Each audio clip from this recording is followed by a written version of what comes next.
साख्रिनि खौरां मोननो बड' जब निउज चेनेलखौ साबस्क्राइब खालाम आरो नटिफिकेशनखौ मोननो थाखाय बेल आइकनखौ दाबायनानै ला।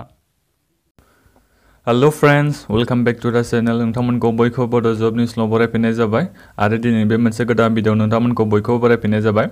आं दिनै बे भिडिअनि गेजेरजों नोंथांमोननो बेखौनो फोरमायनो सानदों, जोंहा अरुणोदय स्किमनि बागै आं नोंथांमोननो बे भिडिअनि गेजेरजों नोंथांमोननो खोन्थानो सानदों माबायदि केन्डिडेटआ बे अरुणोदय स्किमनि थाखाय एप्लाइ खालामनो हायो। आं बिनि डिटेल्सखौ गासिबो होनो नागिरदों, बेनिखायनो नोंथांमोना भिडिअखौ जोबजासिम नाय आरो चेनेलाव गोदानै फैदोंबा नोंथांमोना सोरबाफोर अननानै चेनेलखौ साबस्क्राइब खालामना ला।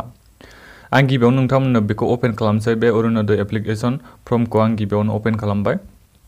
बे अरुणोदय स्किमखौ नोंथांमोना एप्लाइ खालामनो थाखाय नोंथांमोननि फेमिलि एनुवेल इनकाम, नोंथांमोननि माने फेमिलिनि इनकामा जानांगोननो 2 लाखनि। नोंथांमोननि बे एनुवेल फेमिलि इनकामा खम जानांगोननो। नोंथांमोननिया जुदि फेमिलि इनकामा 2 लाखनि खम जायो अब्ला नोंथांमोना बे अरुणोदय स्किमनि थाखाय एप्लाइ खालामनो हागोन।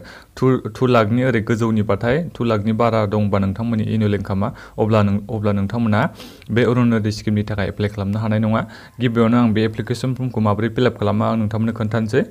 बेहाय नुदों नोंथांमोना बे एप्लिकेसन नाम्बार, नोंथांमोना बे एप्लिकेसन नाम्बारखौ जेबो होनांगौनि गोनांथि गैया। नोंथांमोना बेहाय गावनि डिस्ट्रिक्टखौ होनांगोन। बेजों लोगोसे नोंथाङा अर्बान ना रुरेलनि नोंथांमोना बेखौ सेलेक्ट खालामबानो जाबाय। ओमफ्राय नोङो सोर केन्डिडेटनि थाखाय एप्लाइ खालामदों, नोंथाङा बेहाय जेनेबा नोंथाङा बबे समाव एप्लाइ खालामदों बे डेटखौ होबानो जाबाय। जेनेबा नों दिनै एप्लाइ खालामबाय अब्ला नोंथाङा बे दिनैनि डेटखौ थारिखखौ माने होनांगोन आरो नोंथाङा बेहाय फिलआप खालामनांगोन।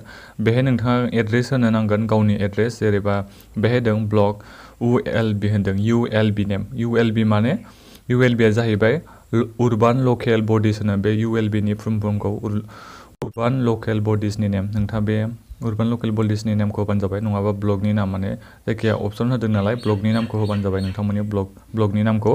बेजों लोगोसे ग्राम पन्सायत नङाबा टाउननि नामखौ नोंथांमोना बे होबानो जाबाय। टाउन नङाबा ग्राम पन्सायतनि नामखौ नोंथांमोना बे फिल खालामनांगोन। बेजों लोगोसे नोंथांनि भिलेज नङाबा वार्ड नाम्बारखौ नोंथांमोना बे फिलआप खालामनांगोन होनदों। लकेलिटि इन टाउन, नोंथांनि बे लकेलिटि टाउननि जायगानि नामखौ बे होनांगोन।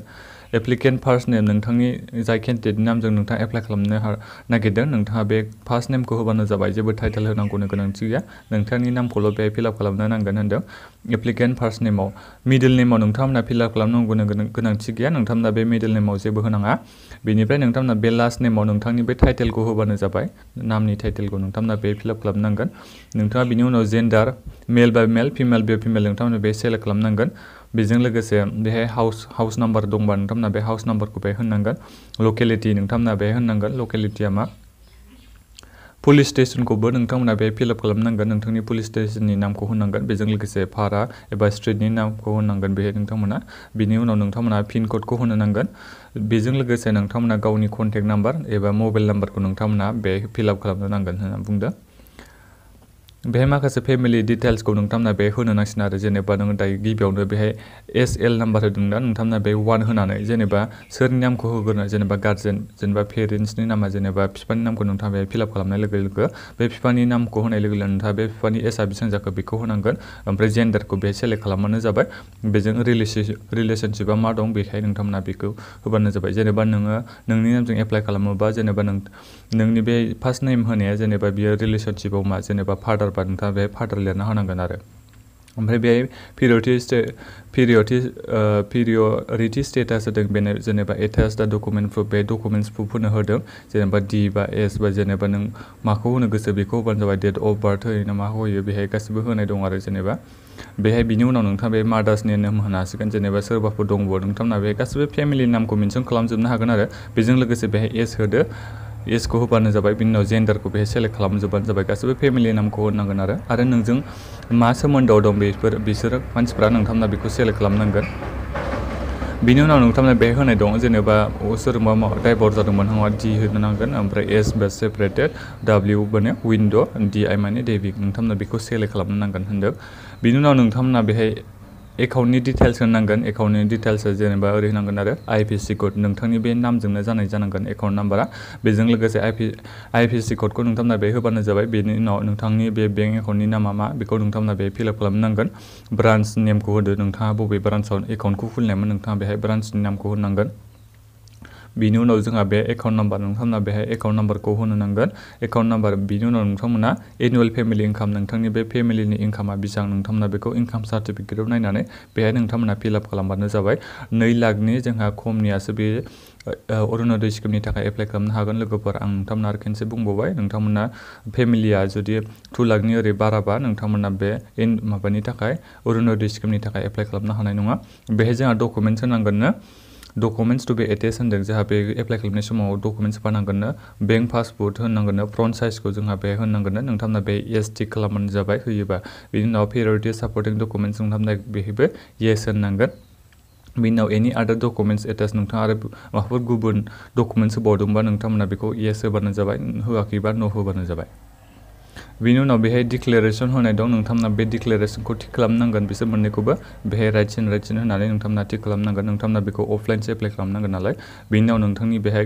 लास्टआव सिगनेचारखौ होनो नांगोन बेहाय ओमफ्राय बे गाहायनि माखासेखौ बे इउस माने बेफोर गासिबो माखासेखौ अफिसावसो फिलआप खालामगोन नोंथांमोना बेखौ जेबो दांनांगौनि गोनांथि गैया नोंथांमोना बेखौ फिलआप खालामनांगौनि गोनांथि गैया बेफोर गासिखौबो अफिसावसो फिलआप खालामगोन नोंथांमोना बिनि उनाव दायो बे गासिबो फिलआप खालामखांनायनि उनाव नोंथांमोना बेखौ प्रिन्ट आउट खालामबानो जाबाय प्रिन्ट आउट खालामखांनायनि उनाव डकुमेन्ट्सफोरखौ एटाच खालामफादो बिनि उनाव नोंथांमोना बे उर्बान लकेल बडिज अफिसाव थांनानै एबा नोंथांमोना गाव पन्सायत थाया होमबा नोंथांमोना बे अफिसाव थांनानै एप्लाइ खालामहैबानो जाबाय एबा साबमिट खालामहैबानो जाबाय आरो ओमफ्राय नोंथांमोना जुदि गाव पन्सायतखौ मिथियाबा नोंथांमोना गुगोलाव सार्च खालामबानो जाबाय गाव पन्सायत होनानै ओमफ्राय नोंथांनि बे जायगानि नामखौ होदो जेनेबा डिस्ट्रिक्ट नामखौ होदो अब्ला नोंथांनि बे गाव पन्सायतनि अफिसा नोंथांनियाव नुजागोन आरो माबाया लकेसनाव नुजागोन अब्ला नोंथांमोना बे लकेसनाव थांनानै साबमिट खालामहैनांगोन आरो बेनोमोन लोगोफोर ओमफ्राय नोंथांमोना बे एप्लिकेसन फर्मखौ भिडिअ डिसक्रिपसनाव होदों आङो लिंकखौ नोंथांमोना बे भिडिअ डिसक्रिपसनाव होनाय लिंकआव थांनानै